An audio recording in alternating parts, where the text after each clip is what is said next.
Technology has had a tremendous effect on distance education, especially through use of the internet. Distance education has been transformed, mainly because communication has been made so much easier for students. They can now quickly and efficiently contact their tutor and other students, and can access course materials and library resources with a few clicks of a mouse. David Stewart, how has distance education changed under the influence of technology? The media in which we began providing services to students in the UK Open University was almost all of it by postal system with occasional telephone calls. And today, of course, the medium has changed entirely. Postal communication is the least frequent medium which a student will use. We receive 36,000 email messages from students every month, and we receive 2.5 million telephone calls every year. So that will give you some idea of the changes that have occurred. And a considerable percentage of our students now will carry out all their general activities online, even to registration and to paying fees. And of course, in terms of advice also, because if you want advice at 2 o'clock in the morning, the web is available. I'm afraid that if you want advice at 2 o'clock in the morning, our staff are not available. They have to sleep. Technology is an irritant almost in the process. Yes, you have to know all about technology, and yes, it needs to be carefully thought out as a component. But in reality, the main issue in distance education, as far as I'm concerned, is access. And maybe the second issue is community.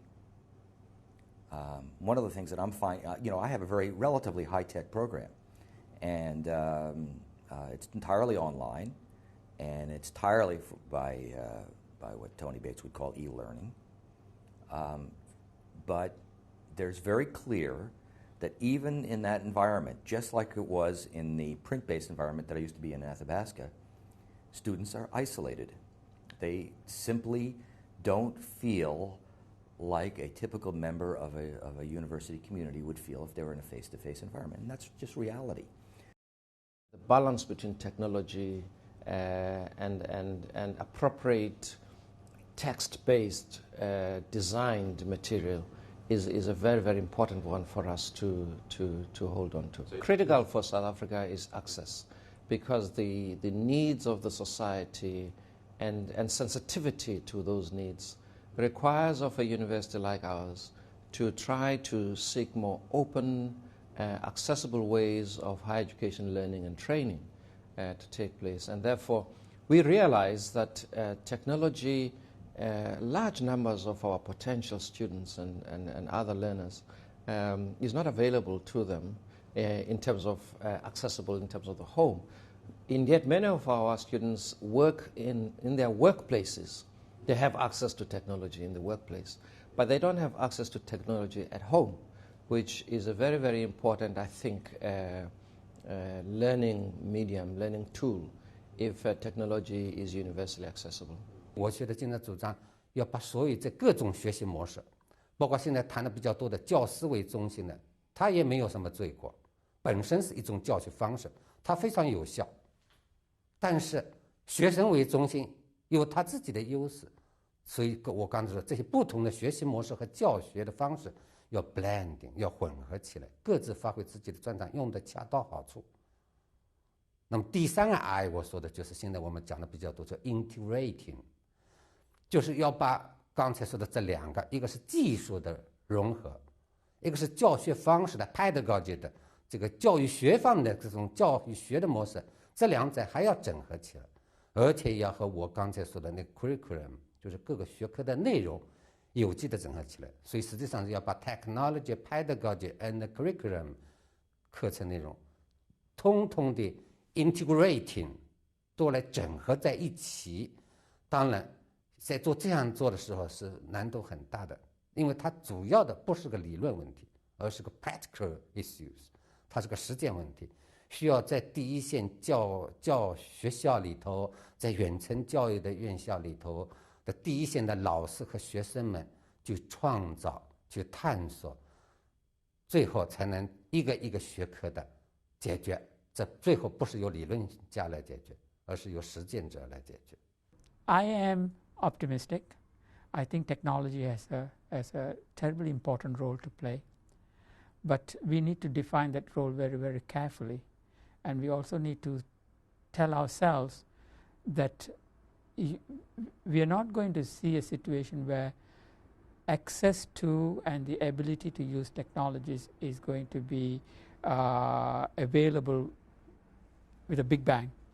It's going to be evolutionary in terms of its progress.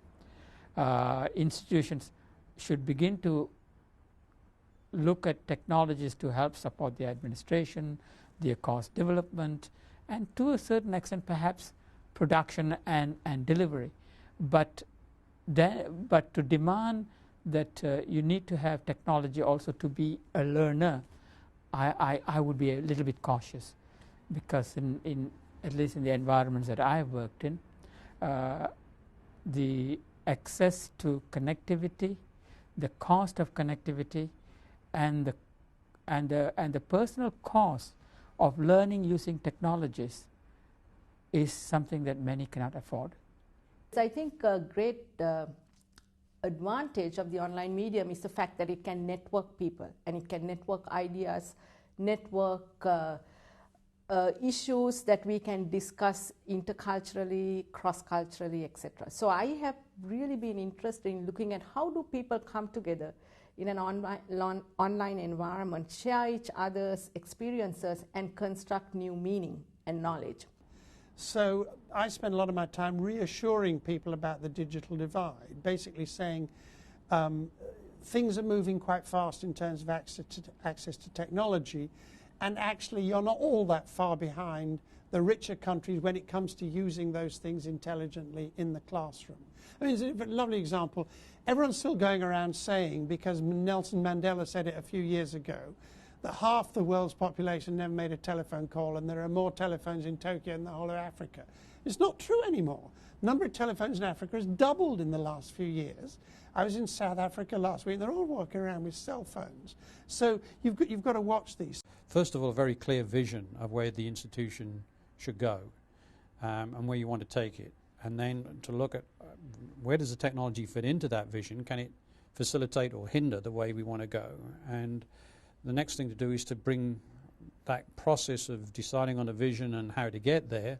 You have to bring in other people besides yourself, and amongst that you might bring in your head of IT as well as your head of academic departments, and get them to talk these issues through so that they're informing each other and they're learning from each other. So I see it more as a process of putting in place a process that's ongoing, rather than suddenly waking up one day and say we've got to make some decisions about technology.